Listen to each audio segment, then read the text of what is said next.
यह कहानी एक ऐसे युवक की है जिसे अपने जीवन का असली अर्थ समझने में कठिनाई हो रही थी। वह हर समय खुशियां खोजता था, लेकिन उसे कभी भी सच्ची शांति नहीं मिलती थी।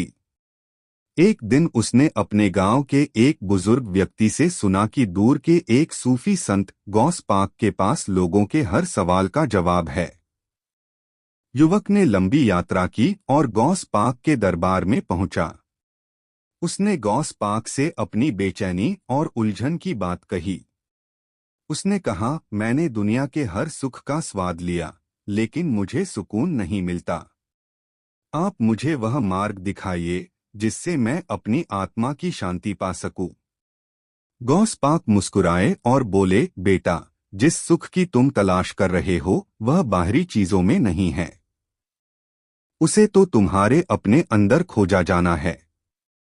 सबसे पहले अपने नफ्स को पहचानो और उसे काबू में लाओ।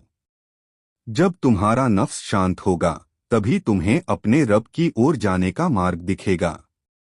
गौस पाक ने युवक को रोजाना ध्यान और आत्मविश्लेषण की साधना करने का सुझाव दिया।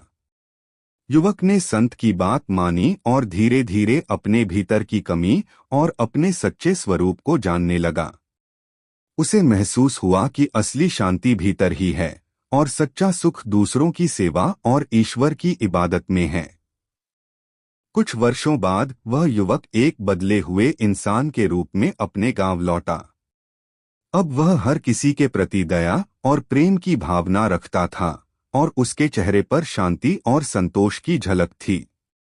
उसकी यह कहानी दूसरों के लिए भी प्रेरणा बन गई।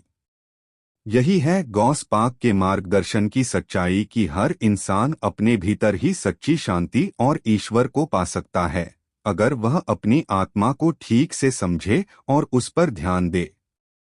वाकया अच्छा लगे तो हमारे चैनल को ज़रूर सब्सक्राइब कीजिए और लाइक कीजिए और कमेंट्स कीजिए कैसा वीडियो चाहिए। बेल आइकन को दबाइए। BKJ India channel.